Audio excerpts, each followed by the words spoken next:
اور یہ ہوتا تو پھر یہ نہ ہوتا. اب ایک غم تو یہ ہوا نا, مصیبت پہنچی.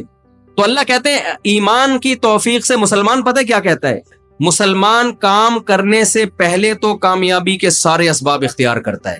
کام کرنے سے پہلے کامیابی کے, لا یلدغ المؤمن من جحر مرتين, نبی نے فرمایا مسلمان ایک سوراخ سے 2 دفعہ نہیں ڈسا جاتا, کیونکہ مسلمان بہت ذہین ہوتا ہے. ایسا نہیں ہوتا کہ وہی غلطیاں بار بار دہراتا رہے.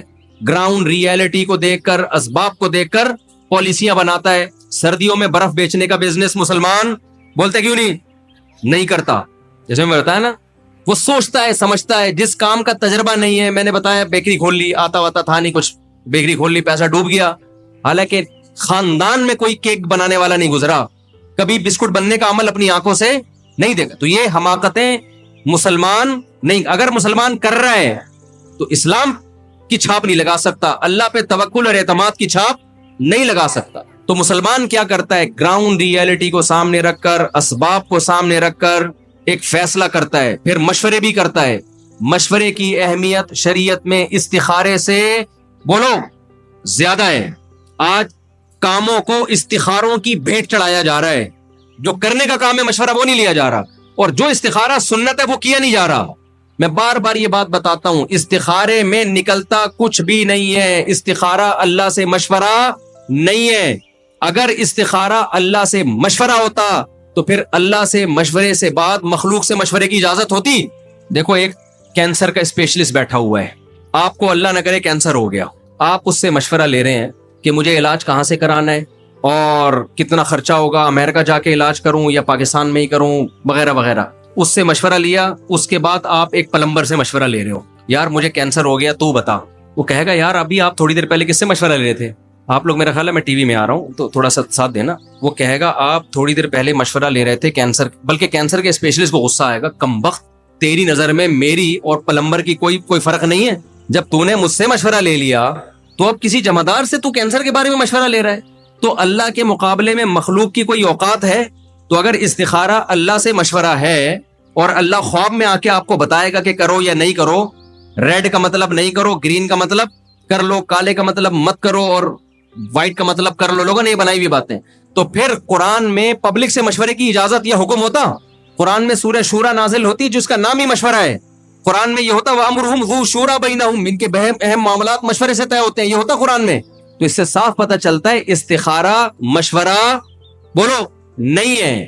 جب مشورہ نہیں ہے تو جب ہم کسی سے مشورہ لیتے ہیں تو سامنے والا اپنی رائے دیتا ہے, جب مشورہ نہیں لیتے تو رائے دیتا ہے پھر وہ, بلکہ ہم اس کو ڈانٹ دیتے ہیں کہ میں نے آپ سے پوچھا ہے. ایک بھکاری کے پاس نا ایک خاتون کے پاس ایک بھکاری آیا, ہٹا کٹا تھا, اللہ کے نام پہ کچھ دے دو. اس نے کہا شرم نہیں آتی اتنے ہٹے کٹے ہو کے بھیک مانگتے ہو؟ اس نے کہا میں بھیک مانگ رہا ہوں, مشورہ نہیں مانگ رہا آپ سے. جو مانگ رہا ہوں وہ دے سکتی ہیں تو دیں, باقی چیزیں جو نہیں مانگی ہیں وہ دینے کی بالکل ضرورت. بولو ہم مجلس میں بیٹھے ہوں, کوئی بات کر رہے ہوں, بیچ میں کوئی مشورہ دے, ہم کہتے ہیں نا بھائی صاحب میں نے آپ سے مشورہ مانگا, کیا خیال ہے بھائی؟ تو اگر اللہ سے یہ مشورہ ہوتا تو اللہ جواب دیتا, اور جب اللہ جواب دیتا تو مخلوق سے مشورے کی اجازت نہیں ہوتی. تو استخارہ پھر ہے کیا بھائی؟ استخارہ ہے اللہ سے خیر طلب کرنا, اللہ سے دعا مانگنا. اللہم ان کنت تعلم, اے اللہ اگر تو یہ جانتا ہے کہ یہ عمل تیرے لیے میرے علم میں بہتر ہے تو مقدر کر دے اور اس میں برکت دے دے, بہتر نہیں ہے تو مقدر نہ کر, ہٹا دے اس کو یہاں سے. اب کرنا کیا ہے استخارے کے بعد؟ جب اشارہ کی کوئی حیثیت نہیں ہے تو کرنا کیا ہے؟ جو استخارے سے پہلے کرنا ہے وہی استخارے کے نہیں آئی بات کر. اس کی مثال ایسے ہے, کیونکہ استخارہ دعا ہے نا, تو آپ وہی کینسر کی, اللہ نے ویسے کوئی ہلکی مثال لے لیتا ہوں, کینسر کی تھوڑی گاڑی ہو گئی ہے, آپ کے سر پہ بال نہیں اگ رہے, آپ چاہتے ہو کہ میرے سر پہ بال اگیں, تو ہیئر ٹرانسپلانٹیشن والوں کے پاس جاؤ گے نا آپ, ان سے مشورہ لوگے کہ تیل لگا کے قدرتی طریقے سے اگائے جائیں یا ٹریکٹر چلا کے کھاد ڈال کے یہاں کی فصل یہاں لگائی جائے. یہی 2 طریقے اس وقت دنیا میں چل رہے ہیں. اور پھر کس ڈاکٹر سے علاج کیا جائے؟ تو آپ نے, میں بات ہی دماغ سے نکل گئی میری جو میں مثال دینا چاہ رہا تھا, یہ کینسر ہی کی ٹھیک تھی یار. اس میں ایک سگریٹ کے ڈبے پہ لکھا ہوا ہوتا ہے نا, خبردار سگریٹ کینسر کے لیے نقصان دہ. ایک آدمی دکان پہ گیا, اس نے سگریٹ خریدی, اس پہ لکھا ہوتا ہے خبردار سگریٹ پینا مردانہ قوت کے لیے, مردانہ قوت کی کمزوری کا ذریعہ ہے. اس نے فوراً واپس کی بولا وہ کینسر والی دے دے بھائی, تو کون سی دے دے, لوگوں کو کینسر قبول ہے, دوسری بیماری قبول, کہتے مر جائیں. تو میرے ذہن سے ہی وہ مثال نکل گئی جو میں دینا چاہ رہا تھا. ہاں آپ گئے ڈاکٹر کے پاس, ڈاکٹر نے آپ کو مشورہ دیا بھائی کینسر کا یہ علاج ہے، یہ علاج ہے، یہ علاج ہے، مولوی صاحب کے پاس گئے، مولوی صاحب نے کہا بھائی میں ڈاکٹر تو نہیں ہوں لیکن میں دعا کر دیتا ہوں. تو آپ مولوی صاحب سے پوچھو گے مولوی صاحب دعا کے بعد میں نے کیا کرنا ہے، تو مولوی صاحب کیا کہیں گے جو دعا سے پہلے کر رہے تھے. کیا خیال ہے بھائی دعا سے پہلے جو کر رہے تھے کیا کر رہے تھے؟ کینسر کو دور کرنے کے دنیاوی اسباب اختیار کر رہے تھے. اور کینسر کو دور کرنے کا دنیاوی سبب کیا ہے؟ کینسر اسپیشلسٹ کے پاس جانا. تو وہی پہلے بھی تھا، دعا کے بعد بھی کیا ہوگا؟ وہی ہوگا. تو استخارہ بھی دعا ہے، استخارے سے پہلے بھی وہی کرنا ہے جو استخارے کے بعد کرنا ہے، کوئی نیا کام نہیں کرنا. پھر ایک سوال پیدا ہوتا ہے پھر جب یہ دعا ہی ہے تو پھر دعا ہی ہو نا، یہ استخارے کی الگ سے کیا ہے کہ 2 رکعت پڑھ کے اس طریقے سے دعا مانگی جائے؟ بھائی ہے دعا ہی، لیکن اس کے الفاظ چونکہ نبی صلی اللہ علیہ وسلم نے اسپیشلی سکھائے ہیں اور اس کا طریقہ سکھایا ہے، تو پتا چلا کہ یہ عام دعاؤں سے اوپر کی دعا ہے. اس کی قبولیت کا امکان دوسری دعاؤں کی نسبت زیادہ نہیں بلکہ بہت زیادہ ہے. لیکن کرنا وہی ہے جو دعا سے پہلے، اور جو دعا کے بعد بھی وہی کرنا ہے جو دعا سے پہلے کرنا ہے. اب پہلے کیا کرنا ہے؟ کامیابی کے اسباب اختیار کرنے، اور کامیابی کے اسباب میں سب سے اہم ترین سبب ہے اس کام کے ماہرین سے مشورہ لینا. آپ کینسر کے پیشنٹ ہو تو کامیابی کا سبب یہ ہے کہ اس کام کے ماہرین جو کینسر اسپیشلسٹ ہیں ان سے مشورہ لیا جائے گا. 2 چیزیں، مشورہ بھی لیا جائے گا اور اس کے ماہر سے لیا جائے گا. کسی پلمبر سے مشورہ لینا تو بھی جتنے مرضی استخارے نکال دو برباد ہی ہو گئے آپ. بہت سے لوگ کہتے ہیں ہم نے تو 20 استخارے نکالے تھے پھر بھی ناکام ہو گئے.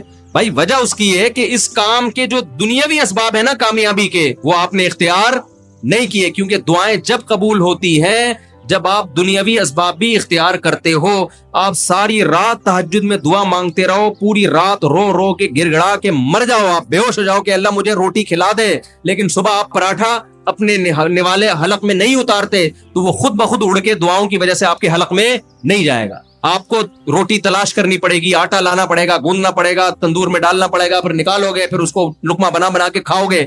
تو ایسے ہی قرآن سے پتا چلتا ہے کہ کامیابی کے ظاہری اسباب میں جو سب سے پاورفل سبب ہے وہ ہے اس فن کے ماہرین سے مشورہ.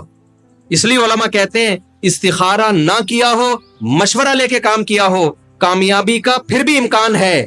لیکن استخارہ کیا اور مشورہ نہیں کیا تو کوئی امکان نہیں ہے کامیابی کا، کیونکہ آپ نے تو اس کے اسباب ہی پورے نہیں کیے نا بھائی. کوئی معجزہ ہو جائے تو ایک الگ بات ہے. تو اس لیے جو میں نے آپ کو ایک اصول شریعت کا بیان کیا نا، بس اسی پر میں بات کو ختم کر رہا ہوں کہ جو کام اپنے اختیار میں ہے اس کو چھوڑو نہیں، اور جو اپنے اختیار میں نہیں ہے اس کے پیچھے کبھی بھی بولو مت پڑو. تو یہ نعرہ ٹھیک ہوا کہ نہیں ہوا؟ آئے گا بھائی آئے گا، کوئی نہ کوئی تو آئے گا، کیونکہ میرے آنے سے تو کوئی آ نہیں سکتا. تو ہم نے یہ نعرہ لگایا ہے، اور یہ ہم نے بچپن میں اللہ معاف فرمائے ڈرامہ دیکھا تھا، اس میں یہ نعرہ سیکھا تھا ہم نے. تو پورے میرے بیانات اس نعرے پہ ہوئے ہیں. مجھے ایسا سبق ملا نا اس نعرے سے، حالانکہ بچپن کا پڑوسیوں کے اللہ معاف فرمائے، تبھی میں اللہ معاف فرمائے اس لیے کہہ رہا ہوں کہ کوئی کلپ میں کہہ کے دیکھو ڈراموں کی باتیں کر رہے ہیں، تبھی تو کہہ رہا ہوں اللہ معاف فرمائے کہ ڈرامے دیکھنا ٹھیک نہیں ہے. تو بچپن میں کہیں جا کے دیکھ لیا تھا، اور اس زمانے کے ڈرامے بھی ایسے ہوتے تھے کہ خواتین ہیروئن کو جو ڈرامے کی جو ہوتی تھی نا اس کو دیکھ کے پردہ کر لیا کرتی تھی. اچھا یہ میں بھی اعلان کرتا ہوں ایک، تو اس میں نا ایک دکھایا تھا کہ وہ بچے نعرہ لگا رہے ہیں الیکشن کے دنوں میں آئے گا بھی آئے گا، کوئی نہ کوئی تو آئے گا. تو اس لیے اپنے دماغ کو بھائی صرف ایک طرف لگاؤ. نبی صلی اللہ علیہ وسلم نے فرمایا، بس یہ حدیث کا ترجمہ کر کے بیان ختم کرتا ہوں، من کانت الآخرۃ ہمہ جعل اللہ